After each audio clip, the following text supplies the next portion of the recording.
Stocks. Stock एक company की ownership का एक यूनिट होता है, मतलब कि स्टॉक एक कंपनी के मालिकाना हक का एक छोटा सा टुकड़ा होता है। अगर कोई एक कंपनी का स्टॉक खरीद लेता है तो इसका मतलब ये है कि वो आदमी उस कंपनी में एक छोटी सी ओनरशिप खरीद रहा है, छोटा सा मालिकाना हक खरीद रहा है। एग्जाम्पल के लिए मान लो अगर आप YouTube के 50% स्टॉक खरीद लेते हो तो इसका मतलब ये है कि आप 50% YouTube के मालिक बन जाओगे। शेयर होल्डर, जिनके पास किसी कंपनी के शेयर्स होते हैं उन्हें शेयर होल्डर बोलते हैं, चाहे वो शेयर फिजिकल फॉर्म में हो यानी कि कागजी रूप में हो या डीमेट फॉर्म में हो। किसी भी कंपनी के शेयर खरीदने के बाद शेयर होल्डर के पास उस कंपनी के प्रॉफिट में से हिस्सा लेने का और उसके डिसीजन को इन्फ्लुएंस करने का अधिकार मिल जाता है। स्टॉक एक्सचेंज, वो जगह जहां पर लोग शेयर्स को बाय और सेल कर सकते हैं। डिविडेंड किसी भी कंपनी के प्रॉफिट का एक छोटा सा हिस्सा होता है जो कंपनियां अपने शेयर होल्डर्स को बांटती हैं। जिसके पास जितने शेयर्स रहेंगे उनको उसी हिसाब से डिविडेंड मिलते हैं। जैसे यहाँ पर दिखा रहा है कि SBI कार्ड हर शेयर पर ₹2.5 का डिविडेंड देगी, तो इसका मतलब यह है कि जिन भी शेयर होल्डर के पास इस कंपनी का एक शेयर होगा उसे ₹2.5 का डिविडेंड मिलेगा। पब्लिक कंपनी, इस तरह की कंपनी की ओनरशिप पब्लिक में बटी होती है। हम जैसा कोई भी आम पब्लिक में से आदमी इस कंपनी के शेयर को खरीद कर इस कंपनी का मालिक बन सकता है, इसलिए इस तरह की कंपनी को पब्लिक कंपनी कहते हैं। बुल मार्केट, बियर मार्केट, जब किसी भी कंपनी का शेयर प्राइस लगातार बढ़ता जाए तो उसे बुल मार्केट कहते हैं, और इसका ठीक उल्टा जब किसी भी कंपनी के शेयर प्राइस लगातार गिरता जाए तो उसे बियर मार्केट कहते हैं। ये दोनों ही नाम इन दोनों ही जानवरों के मारने के स्टाइल के ऊपर रखे गए हैं। स्टॉक स्प्लिट, जब कोई पब्लिक कंपनी एग्जिस्टिंग शेयर को यानी कि पहले से जो उनके पास शेयर हैं उस शेयर प्राइस को कम कर देती है और नंबर ऑफ शेयर्स को बढ़ा देती है तो उसे स्टॉक स्प्लिट कहते हैं। इससे क्या होता है कि जो लोग पहले से इस कंपनी के शेयर होल्डर हैं उनके पास जो शेयर होते हैं वो नंबर्स में बढ़ जाते हैं, लेकिन उन शेयर्स का शेयर प्राइस घट जाता है। मान लो कोई कंपनी 2:1 रेशियो में स्टॉक स्प्लिट करने वाली है, तो यहाँ पर इसका मतलब ये है कि एक शेयर के 2 टुकड़े कर दिए जाएंगे। मान लो मैं इस कंपनी का पहले से ही शेयर होल्डर हूँ और मेरे पास इस कंपनी के 1000 शेयर हैं और हर एक शेयर की कीमत ₹100 है, तो 2:1 रेशियो में स्टॉक स्प्लिट होगा, तो इसका मतलब ये है कि मेरे 1000 शेयर के 2 टुकड़े हो जाएंगे, तो मेरे 1000 शेयर 2000 में बदल जाएंगे। लेकिन अब उन शेयर की कीमत आधी हो जाएगी, यानी कि ₹100 से वो ₹50 का एक शेयर हो जाएगा। तो इससे यहाँ पर मेरी इन्वेस्टमेंट में कोई फर्क नहीं पड़ा, लेकिन पहले मैं इस कंपनी के 1000 शेयर का मालिक था और अब मैं इस कंपनी के 2000 शेयर का मालिक हूँ। कोई भी कंपनी स्टॉक स्प्लिट इसलिए करती है ताकि वो उस कंपनी के शेयर प्राइस को ज़्यादा अफोर्डेबल बना सके और लिक्विडिटी बढ़ा सके। बोनस शेयर, जब कोई कंपनी अपने एग्जिस्टिंग शेयर होल्डर को यानी कि जिन लोगों ने पहले से उस कंपनी के शेयर्स खरीद रखे हैं उन्हें फ्री में एडिशनल शेयर देती है, यानी कि फ्री में और भी शेयर्स देती है, तो उसे बोनस शेयर कहते हैं। जिस शेयर होल्डर के पास जितने शेयर होते हैं उसी हिसाब से उन्हें बोनस शेयर मिलते हैं। राइट शेयर, जब कोई कंपनी अपने एग्जिस्टिंग शेयर होल्डर को नए शेयर डिस्काउंटेड रेट पर खरीदने का अधिकार देती है यानी कि राइट देती है तो उसे राइट शेयर कहते हैं। यहाँ पर एग्जिस्टिंग शेयर होल्डर के पास उस कंपनी के नए शेयर्स को डिस्काउंट पर खरीदने का या नहीं खरीदने का अधिकार होता है। मार्केट कैप, मार्केट कैप किसी भी कंपनी की टोटल वैल्यू को रिप्रेजेंट करता है, मतलब कंपनी कितनी बड़ी है इस बात का पता हमें मार्केट कैप को देखकर चलता है। जैसे यहाँ पर SBI बैंक का मार्केट कैप लगभग 6,75,000 करोड़ का दिखा रहा है, तो इसका मतलब यह है कि अगर मैं इस पूरे बैंक को खरीदना चाहता हूं तो मेरे को 6,75,000 करोड़ रुपए देने पड़ेंगे। इस मार्केट कैप का इस्तेमाल कंपनियों के साइज को कंपेयर करने के लिए किया जाता है।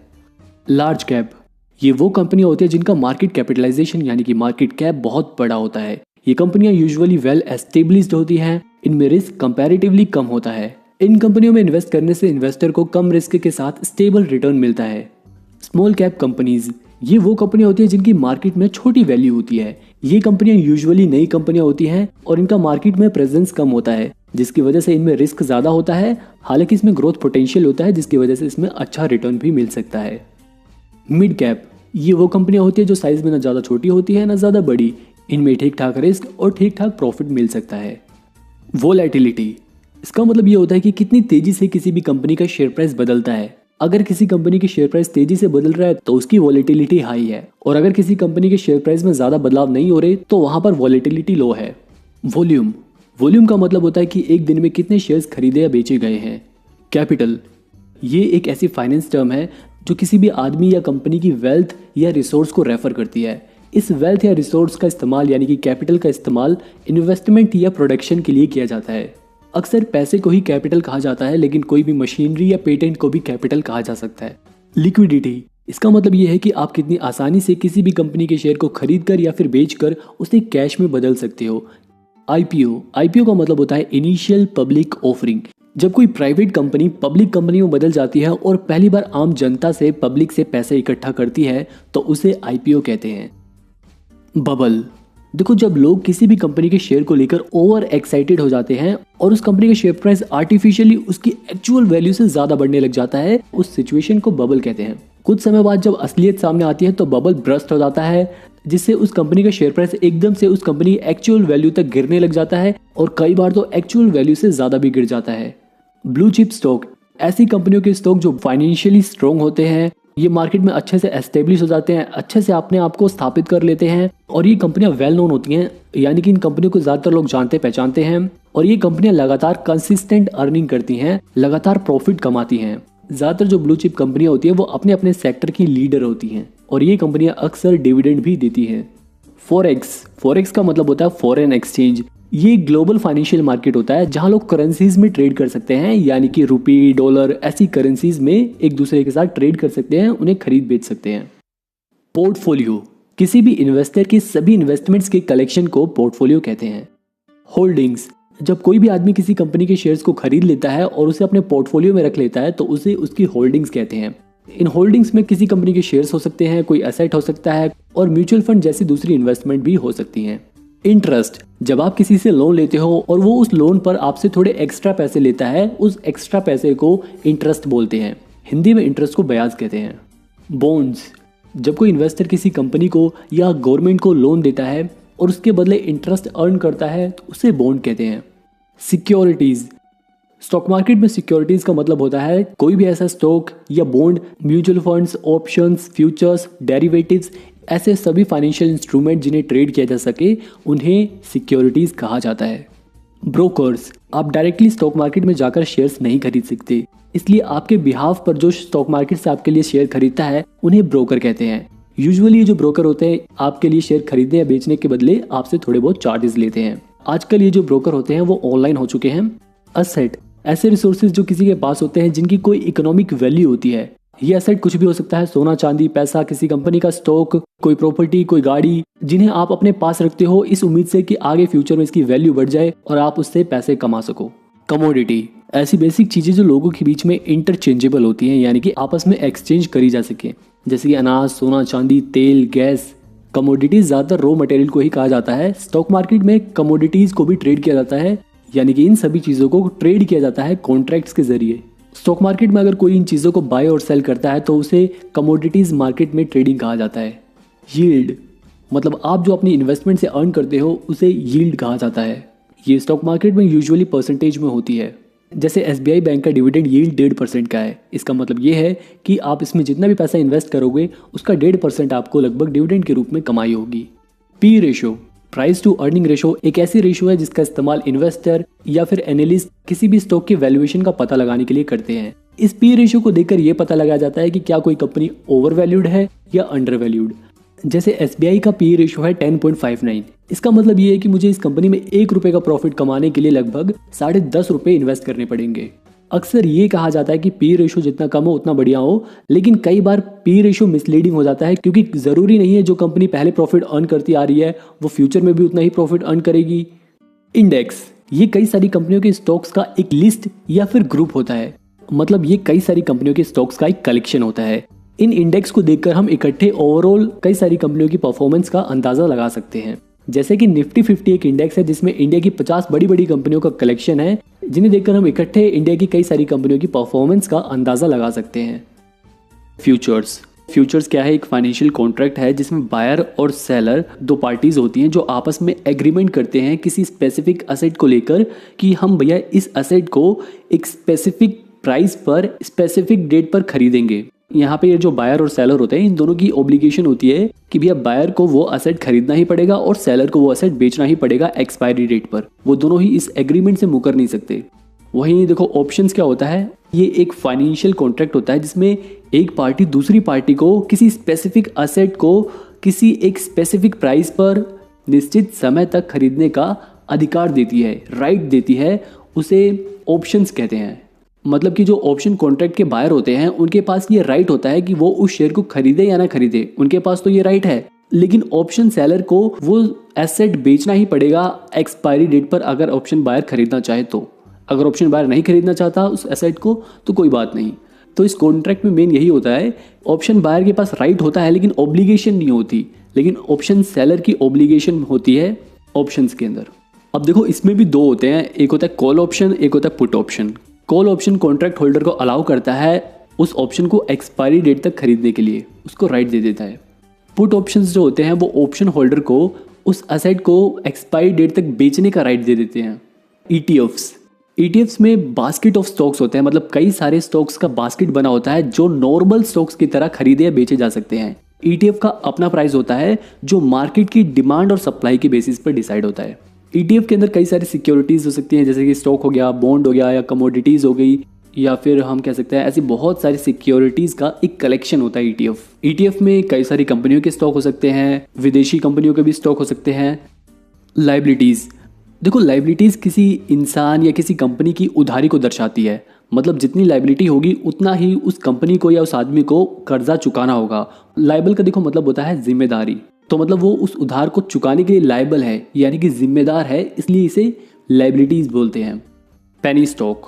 पेनी स्टॉक्स ऐसी कंपनियों के शेयर होते हैं जिनका शेयर प्राइस बहुत कम होता है। अक्सर इन कंपनियों का शेयर प्राइस 5 से 10 रुपये 20 रुपये तक ही होता है। ऐसी कंपनियों में रिस्क बहुत ज़्यादा होता है। लेवरेज, स्टॉक मार्केट के नज़रिए से लेवरेज वो पैसा होता है जो ब्रोकर हमें स्टॉक्स में इन्वेस्ट करने के लिए या ट्रेड करने के लिए देता है, जिससे हमारी परचेजिंग पावर बढ़ जाती है, हम ज़्यादा कंपनियों के शेयर खरीद सकते हैं, जिसकी वजह से हम ज़्यादा प्रॉफिट भी कमा सकते हैं। हालांकि इसकी वजह से हमें लॉस भी ज़्यादा हो सकता है। ये एक तरह से उधार ही होता है। इन्फ्लेशन शब्द का इस्तेमाल हम महंगाई को दर्शाने के लिए करते हैं। जब किसी भी देश में सामानों का या सर्विसेज का प्राइस बढ़ता जाए या बढ़ने लग जाए और उस कंट्री की करेंसी की परचेजिंग पावर कम हो जाए, तब हम इन्फ्लेशन शब्द का इस्तेमाल करते हैं। इन्फ्लेशन में हमें वही सामान खरीदने के लिए ज़्यादा पैसे पे करने पड़ते हैं क्योंकि उस पैसे की परचेजिंग पावर कम हो गई है। अक्सर हम इन्फ्लेशन को रिप्रेजेंट करते हैं परसेंटेज में, जैसे 5% इन्फ्लेशन, 10% इन्फ्लेशन। 5% इन्फ्लेशन का मतलब यह है कि इस साल महंगाई 5% से बढ़ी है। बैलेंस शीट, ये एक फाइनेंशियल रिपोर्ट होती है जो किसी कंपनी के असेट, लाइबिलिटीज़ और इक्विटी शेयर होल्डर्स को दर्शाती है। लाइबिलिटीज़ का मतलब कि उस कंपनी को कितने पैसे चुकाने हैं, असेट मतलब उस कंपनी के पास कितना सामान है, और इक्विटी शेयर होल्डर्स में ये हमें पता चलता है कि उस कंपनी में हम जैसे कितने इन्वेस्टर्स ने अपने पैसे इन्वेस्ट करके उस कंपनी के शेयर खरीदे हुए हैं, वो अमाउंट हमें इक्विटी शेयर होल्डर्स में दिखाता है।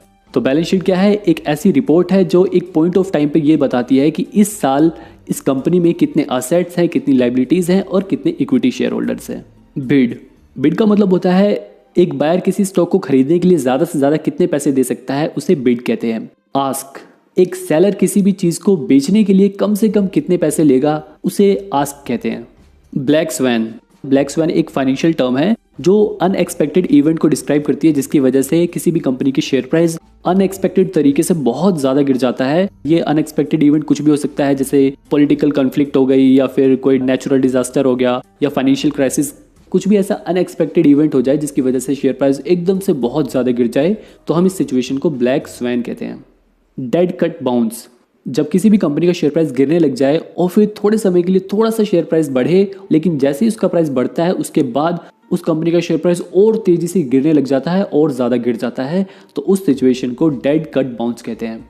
वेल, ये एक फाइनेंशियल टर्म होती है जो बड़े बड़े इन्वेस्टर्स जिनके पास बहुत पैसा होता है, या फिर ऐसे इंस्टीट्यूशनल इन्वेस्टर, ऐसी कंपनीज जो बहुत ज़्यादा पैसा इन्वेस्ट करते हैं किसी भी कंपनी में, जिसकी वजह से उस कंपनी का शेयर प्राइस एकदम से फ्लक्चुएट हो जाता है। अगर वो लोग एकदम से बहुत ज़्यादा पैसा इन्वेस्ट कर देते हैं तो शेयर प्राइस एकदम से बढ़ जाता है, और अगर वो लोग पैसा निकाल दे तो घट जाएगा।